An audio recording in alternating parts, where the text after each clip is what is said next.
Me from New York now. Congressman, what do you make of that comment, especially considering she was saying that it was a good news story, quote, in terms of our ability to reach people? Well, listen, Brianna, if you watch any of the news stories or you talk to anybody from Puerto Rico, there's no good news coming out of the island in that it's been devastated. I mean, this has been absolutely, they've been flattened. And so, I think the government has done a pretty good job of bringing resources to the island, but the distribution network on the island doesn't exist. So not only is it food and water and medicine, now you have to bring in drivers and trucks to get it around the island, which is just an additional challenge. So, yeah, I guess I would disagree with that. I think it's a bit short-sighted from those I've talked to. They're reeling, and there's no good news right now. But we have reporters who, for instance, they're in downtown San Juan, and that is, of course, the big city on the island. So that's the place certainly that's where the port is. That's where you would expect things to get going before other places on the island, up in the mountains, far along the coast. And they're telling us that it's intermittent. They're barely seeing anything when it comes to federal response. Well, but again, I think that the problem is when you bring things to the island, you expect there to be a distribution network. And without a distribution network, you have a whole other set of resources that you have to bring in to help the island out. I would say that Governor Rosselló has been pretty complimentary of President Trump in bringing in the resources when requested. But this is not like Florida. This isn't like Texas, Brianna. I mean, there's infrastructure there to deal with the supplies that are there to help the citizens. That's not what it is in Puerto Rico. They had a destroyed and crushed economy before this hurricane hit. So they're having a double whammy here, and aren't even able to themselves get the aid out to their people when it arrives on their shore. That's the problem. And now we have to go, okay, well, if they don't have it, now let's get transportation mechanisms on the island so we can help people. I mean, Brianna, you're hearing stories of, we might still be finding, bodies and injured people up in the hills in Puerto Rico. I mean, this is absolutely devastating. I got to say, I love the island. I worked on the PROMESA bill to try to help them out of their debt crisis. I've been down there a number of times. The greatest people, the most American-loving people you'll ever meet, and they need our help as fast as possible right now. They certainly do. And I want to talk to you as well about Health and Human Services Secretary Tom Price, a former colleague of yours. He has agreed at this point to pay back a portion of the cost of his private flights, just really a small fraction. The president is reportedly very angry over this whole affair. Do you think that he should be fired? Should Tom Price be fired? Fired? No. I think Tom is a great choice for this position at Health and Human Services. The problem is, though, I know Tom Price. He's a great guy, but as you rally against Democrats for wasting money, and you're a budget hawk, and then you take private planes at government's expense, that's a real problem, Brianna. I mean, he should have taken, private flights. He should have flown coach. I mean, we applaud Paul Ryan and John Boehner when they said, we're going to fly commercial and fly coach, where Nancy Pelosi was flying on a private jet. We thought that was great. So what we apply to Democrats, we should also apply to Republicans. And, Tom Price should pay it back. He should apologize and get about the business of trying to fix the system in America. But this has been a distraction that he brought on himself.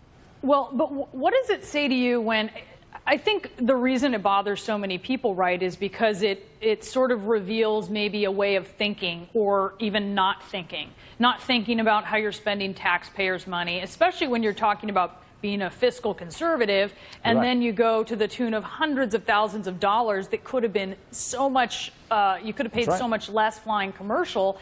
And at a time where Republicans are talking about an Obamacare repeal, at a time when Republicans are pushing a tax reform plan that even the top economic advisor to the president essentially admitted yesterday, look, some middle-class Americans are going to pay more in taxes. So this may be of Tom Price's creation, but isn't this something that creates much bigger problems for your party's priorities? At a time that we talk about a $20 trillion debt as well. I mean, that's a big mantra of our party. And if you're going to be a fiscal conservative, you should be one every day, and no matter what position you have. But I would note that we have to be fair as politicos or reporters on how we analyze this stuff. So if I criticize Nancy Pelosi or Barack Obama, I should also criticize Tom Price. And Democrats, if they don't criticize Nancy Pelosi, they probably shouldn't criticize Tom Price. We got to be fair in our criticism that meets the values of how we see our government working and operating and how those resources should be used. For me, I'm going to criticize them both because you know what?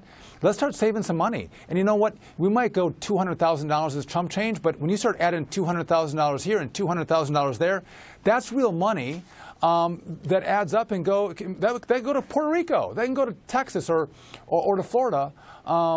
And so, yeah, listen, I shake my head at all of those who are abusing money in our federal government. But should a strong message be sent about what that means to abuse those funds? Well, what's been pretty unique is that I think every media outlet has held Tom Price to task, and you have his boss now, the president, who is incredibly frustrated and angry at him.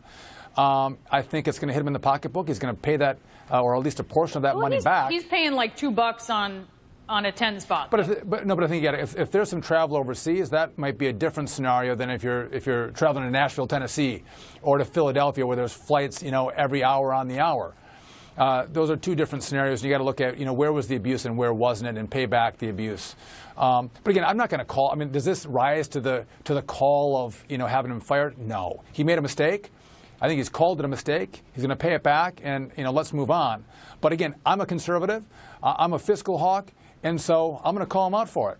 And again, he was our budget chairman. I mean, he was writing budgets. They were trying to save us money, and then you get to the administration and you're abusing plane usage. I just think it sends the wrong message. It looks hypocritical. It is hypocritical, Brianna. And you know what? If you're going to stand on principle, you should stand on principle every single day, as opposed to one day in the House, but the other day at Health and Human Services. But beyond that, I think Tom Price is a great guy, and I think he's doing a great job at Health and Human Services, and I support him there.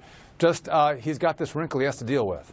Even in some big struggles, though, in his job at Health and Human Services, as you know, Republicans struggling to repeal Obamacare. And I unfortunately, Congressman, I don't mean to say that and then just say you can't respond to it. Okay. But that's objective, right? That's been a struggle for him. Congressman.